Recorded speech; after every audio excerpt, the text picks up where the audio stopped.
va attaquer tout de suite avec la pâte sucrée. Donc il va falloir mélanger les poudres. Vous pouvez utiliser la feuille puisqu'on va en avoir besoin juste après. On met en route le batteur, on mélange les poudres. Et ensuite on ajoute les jaunes d'œufs.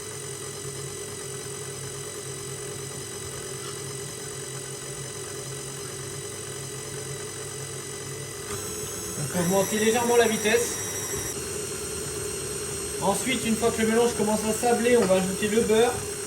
On va incorporer délicatement au fur et à mesure. Et on va laisser mélanger jusqu'à ce qu'une belle pâte se forme. Ensuite, une fois que la pâte s'est formée, on n'a plus qu'à la débarrasser du batteur. On la filme. Hop. Voilà. On la filme, on essaye de l'aplatir pour qu'elle refroidisse.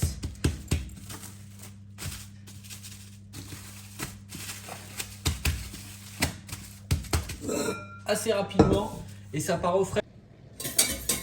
Donc une fois que la crème est portée à ébullition, on va la verser sur le chocolat.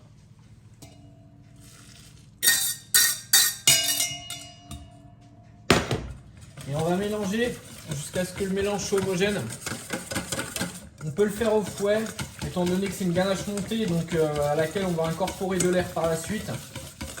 Ça avait été nos ganaches classiques. On l'aurait fait avec la maryse, donc cet ustensile-ci, pour ne pas incorporer d'air. Mais là, ce n'est pas le cas du coup.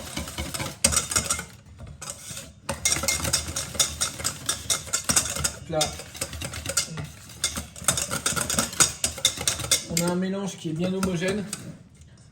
On va pouvoir incorporer la deuxième partie de la crème, donc la crème froide.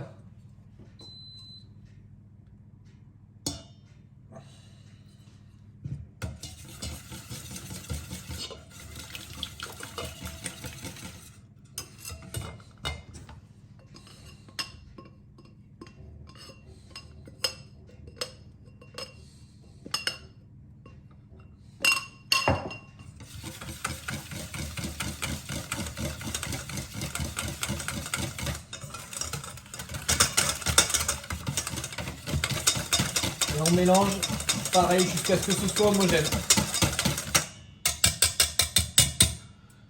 Une fois qu'on a fini le mélange, que c'est bien homogène, à l'aide d'une corne, on va bien corner le plat, histoire que ce soit propre et que ça ne croûte pas sur les côtés. Et ensuite, on va venir filmer au contact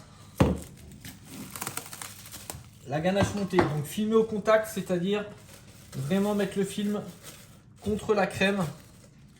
Pareil, afin que ça ne croûte pas, qu'il n'y ait pas une croûte qui se forme au-dessus de la ganache montée.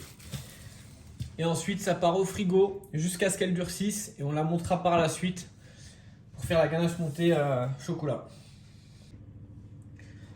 Donc on va s'étaler la pâte sucrée. On farine légèrement le tour, le dessus de la pâte, pareil. On y va, on étale. Voilà, fais attention à ce que la pâte n'accroche pas. Je peux refariner le tour tranquillement. On étale pour avoir une épaisseur régulière. Voilà. Donc on va se monter la ganache montée chocolat lacté au batteur. Une fois qu'elle est bien froide et qu'elle a prise au frigo, on la monte au fur et à mesure, c'est-à-dire qu'on augmente la vitesse au fur et à mesure qu'elle monte.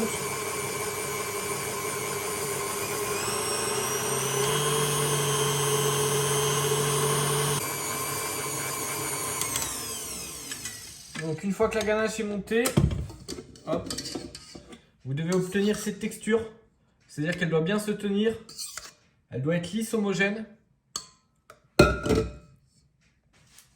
Ensuite, on va pocher la ganache montée chocolat au-dessus des petites cloches. Donc, régulièrement, on va faire des petites boules. Voilà. Et la ganache va très bien se tenir.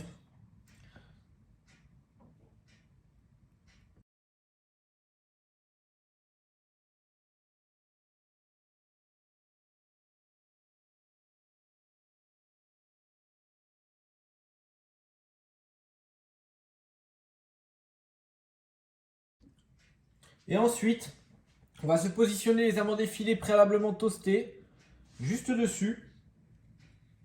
Et ça va accompagner le chocolat lacté.